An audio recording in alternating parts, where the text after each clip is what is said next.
Hello everybody, it's Cam, and in this video, I'm going to show you 12 different upcoming games that I played the demos for. For each game, I'll describe what it is, and I will talk about my thoughts after playing each of them. I'd also like to say before we start this video off, I am not an expert on games or reviewing games. I'm just someone who enjoys playing them, so my reviews are going to be quite basic. I want to start showcasing upcoming games more often on this channel, so if you're interested in learning about new games before they come out, make sure to like this video and subscribe. But anyways, let's get right into it. I'm going to start things off by talking about Gumbrella. Gumbrella was one of my favorites of the 12 that I played. Gumbrella is described as a noir punk action adventure where you can engage in side-scrolling action combat with a focus on maneuverability and close quarters gunplay. In this game, you play as a character who is in possession of the Gumbrella. This may surprise you to find out the Gumbrella is half gun, half umbrella. This combination does sound weird at first, but the mechanics of it are really fun. So obviously you can shoot and it's like a shotgun, but if you right click, it opens up the umbrella, which will make you dash in whichever direction you're aiming, and then the gun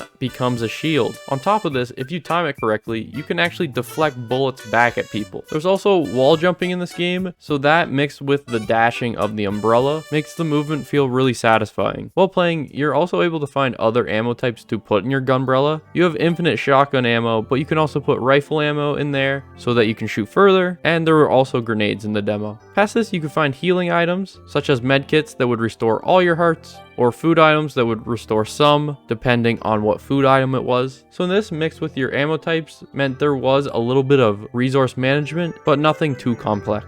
As you're playing through the game, you'll also find benches that you can sit on. This will restore all of your hearts, and it will create a respawn point if you ever do end up dying. All this comes together to make a pretty entertaining game, I think, and I would definitely recommend checking this demo out. Gumbrella does not have an official release date yet, but it does say it will be coming out in 2023. Up next, I'd like to talk about a game called No Way Back. This is a platformer slash shooting game where you can't stop going forward. You play as a chicken with a gun, and the enemies in the game are cardboard people. Your entire goal in this game is to just make it to the exit as fast as possible, and in order to make yourself faster, you have to shoot the cardboard enemies. Personally, for me, I was not into this game, but some people in chat saw the draw of it, mainly from a speedrunning standpoint, trying to figure out the most efficient way to maneuver yourself through the level while keeping the speed boost from killing the cardboard enemies, because there is a time limit after you shoot each of them. But yeah, I really don't have much to say about this game, but if you're interested in a 3D platformer where you can go insanely fast, maybe check out this demo, and this game does have a release date of October 20th. Next, we have another pretty fun game that I enjoyed playing, Stick It to the Stickman. This game is a physics-based roguelike brawler where you play as a stickman who is firing people on their way up the corporate ladder. I won't lie to you, when I first started playing this game, I thought it was pretty boring, but it becomes a lot more fun as you play through it and unlock more things. Because every time you reach the end of the level, you unlock skill points that will allow you to unlock interactable objects within the office building, such as coffee that will heal you, and you can unlock other classes. Each of the classes have their own starting moves and passives, and I was having a lot of fun just trying them all out. Not only is this game pretty unique since it is physics-based combat, so as you're punching the enemies, they ragdoll, and you can also ragdoll if you get hit hard enough,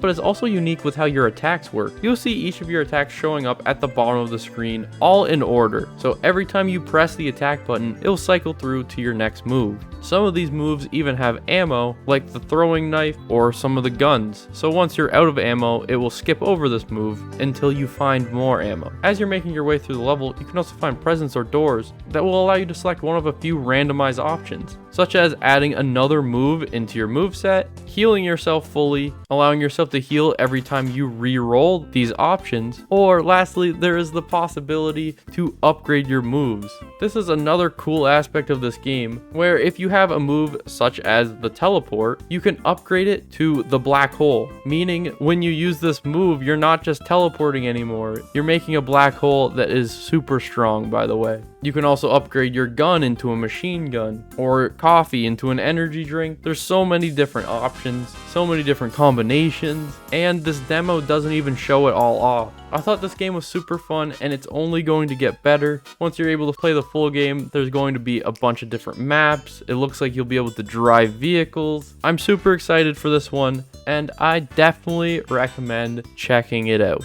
Sadly, this game doesn't have a set release date, but it does say its planned release is 2023. Next, I played Locked in My Darkness. This is a psychological horror game that takes place in an apartment complex. Now, I'd like to say right off the bat, I personally am not a huge fan of horror games where the entire point of the game is just to scare you. There's not much other gameplay in it. So obviously my opinion of this game was never going to be very high, but I will say that the atmosphere of this game is pretty creepy. From the demo, it seems like it's mainly just trying to jump scare you, but I have no idea. The demo was very short, so it's kind of hard to have any opinions on this at all. But I did play it, and I want to show you guys. The release date is just 2022. That's all it says. I don't know when it's coming out. But yeah, that is Locked in My Darkness. Moving from a creepy game to a game that is probably the exact opposite. Well, maybe not. We have Completely Stretchy. This game is a first-person exploration game where your arm is super stretchy and sticky, making it basically a grappling hook, which we all know grappling hooks in most games are super fun. And I can tell you, it's fun in this game as well. The entire point of this game is just to explore, talk to the weird locals around the map, and possibly learn a little bit more about this cartoony world. As far as I could tell, you can't die in this game. It is meant to be just some simple fun, but I will say there is something creepy about these people. This game's release date is coming soon. That's all it says, and that could really mean anything. So if this does interest you, maybe just download the demo. There is quite a bit to explore just in the demo, so that should tide you over until we get an actual release date for this. Up next, I played a game called Gunning Over It, which you may think sounds very similar to Getting Over It, the game where you played as a dude in a pot with a hammer climbing a mountain, and you'd be right to make that comparison, because this game definitely took inspiration from that, since they even describe it as a highly frustrating casual game where you play as a gun trying to climb to the top of the mountain. And honestly, that description basically sums up the whole game. You play as a gun, and you have to shoot in order to launch yourself over different obstacles. You can unlock different guns as you play through that will have different weights and probably different magazine sizes, which does matter because you are only able to reload your gun once you land on the ground and you are completely still, which is the main difficulty of the game, trying to get yourself to the next ledge before you run out of ammo. There are other aspects to this game too that make it more complicated than Getting Over It, such as you have to shoot levers in order to activate doors to open or fans to turn on that will push you in a certain direction. There's also obstacles like hammers that are going to try and smack you down as you climb up, which really plays into the frustrating part of this game. But this game does have checkpoints in it, so you will never be sent all the way back to the beginning like in Getting Over It, which is pretty nice, but sometimes the checkpoints are a decent distance from each other. So don't think I'm saying this game is easy. I honestly think this game could just be a mobile game since all you're doing is shooting. I think that would transfer over to a mobile game pretty well with just tapping on the screen. But if this game does interest you, the release date is coming soon. Yes, this game doesn't have a release date either, but once again, this demo is a decent size. I didn't even finish it because I suck. Next, I played a game called Box Night, which I thought was pretty fitting for the Smoovers channel. This game describes itself as an action RPG roguelike. In this game, you play as none other than the Box Knight, of course, and you have to go through fighting against these creatures that apparently were once your co-workers, but were transformed because working in an office sucks. I really like the art style in this game. It was a cool combination of 2D and 3D. This game definitely doesn't take itself seriously, which is a good thing. It even describes itself as a mix of The Office and Lord of the Rings. When I was playing it, I didn't find the combat super enjoyable, mainly because you can only hit things that are beside you, which just felt kind of weird because I had to make sure everything lined up with me in order to be able to hit it. Not to say the combat's terrible, and I'm sure it gets even better as you play through and earn more currency to unlock different weapons with different movesets and different abilities. Plus, you can unlock more costumes, so there is a lot of replayability with this game, with it being completely random every time you play it as well. The planned release date for this one is Q2 of 2023, so go ahead and download the demo if you want to try this one out before then. Alright, now we have a game that I thought was really fun, Ship of Fools. This game describes itself as a seafaring cooperative roguelite, which already gets a plus in my book because I enjoy it when games are randomized because that adds a lot of replayability since you'll never have the same playthrough twice. In this game, you must sail your ship across the sea, aka a bunch of randomized tiles with different encounters. So planning your route is important to make sure you can get to certain tiles you want to, like ones that will give you upgrades or bringing you to a shop so that you can buy different ammo types. Getting into the basic combat of the game, you are just trying to protect your boat by using cannons and your paddle. The cannons can be picked up and moved to 4 different slots on your ship, where you will then be able to get on it and start shooting. The cannon is only able to hold so much ammo, so when you're running low, you have to pick up some from the center of the ship and reload it. Now, like I said, you can buy different ammo types. So in my playthrough, I found an ice ammo type that would allow me to freeze enemies, but I had less shots before I had to reload. I also bought a canned food type ammo that would give me a whole bunch of shots, but did less damage. As you go through and fight the enemies, you will be taking damage that will carry over throughout the entire run. You are able to repair your ship if you find any wood throughout your playthrough to slap on the holes that you get in your boat, and it's possible to find armor too. Another huge aspect of the game is the 3 center pillars. These 3 slots are where you have to place stuff if you don't want to lose it when you move on to the next section. These slots can hold things such as your ammo types, the boards, or even a bird that lays eggs that you can use as another ammo type. So there's quite a bit going on with the ship. All this fighting and gaining of upgrades is leading up to the final boss fight on the right side of the map. That is actually pretty difficult, so hopefully you've gotten pretty strong by the end. From this one playthrough in this demo, I had a pretty good time. This game does actually have a planned release date of November 22nd, so you won't have to wait long to play the full game. Next, I played Road to Vostok. This game is described as a hardcore single-player survival game set in a post-apocalyptic border zone between Finland and Russia. Now, this game is very early on in its development. It was mainly just me fighting some bots in a map with a few different guns, but I will say that the graphics in this game look really good. Based off all the vital stats that you have in this game, I would have to say hardcore is an understatement. This game is going for ultra realistic, and if that sounds up your alley, you're gonna love this game. This game is being made by just a single person, and the planned release date is not determined yet. I will say it's pretty cool, but it definitely has a ways to go, especially for just one person making it. So if you want to check this game out, head over and play the demo. It does seem like they are planning on releasing another updated demo for the game at some point, so I'm looking forward to seeing that. Up next, we have Mystic Gate, which describes itself as a roguelike dungeon exploration shooting game. It's basically Enter the Gungeon, and I really don't have much else to say about it. The release date for this one is early 2023. If you like Enter the Gungeon, check out the demo, and I'm sure you'll enjoy this one too. But anyways, let's move on to Stallcraft. Stallcraft describes itself as a dynamic survival horror MMO FPS.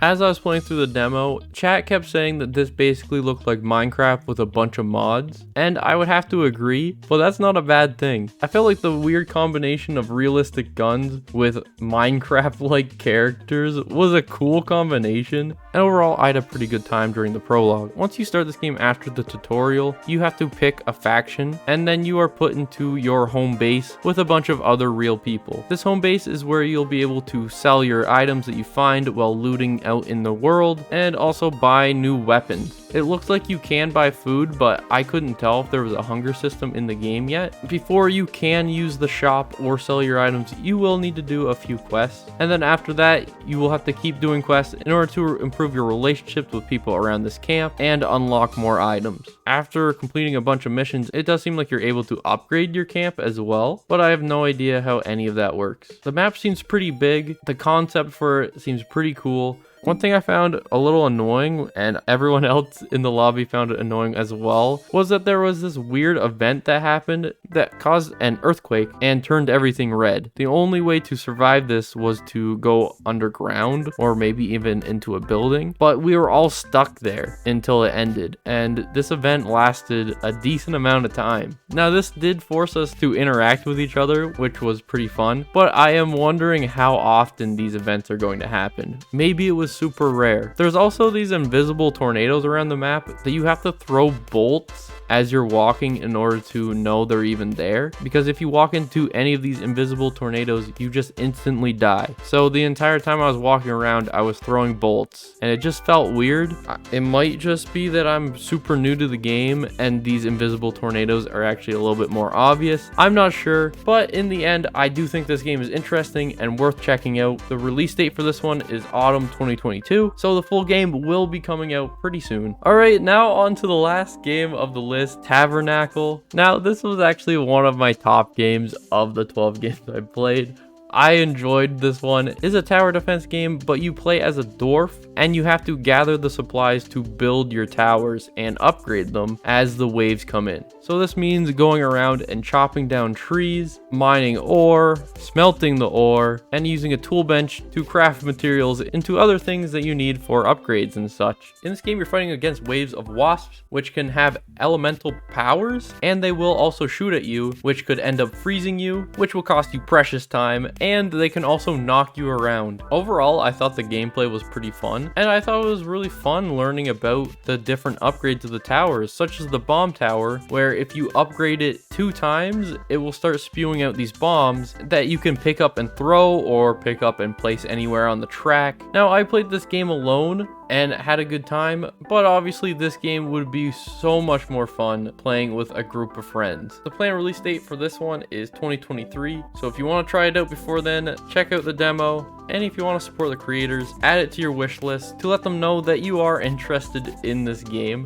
which goes for every single game I talked about. If you are interested in any of them, make sure you wish list it. This will notify you when the game is actually out, but it is also just the easiest way for you to support the game before it comes out. Alright, that is it for the upcoming games that I tried out. Let me know which one of these games you're most interested in the comments, and I hope to see you in the next video where I'm going to go over even more demos for unreleased games. But until then, have a good one, everybody.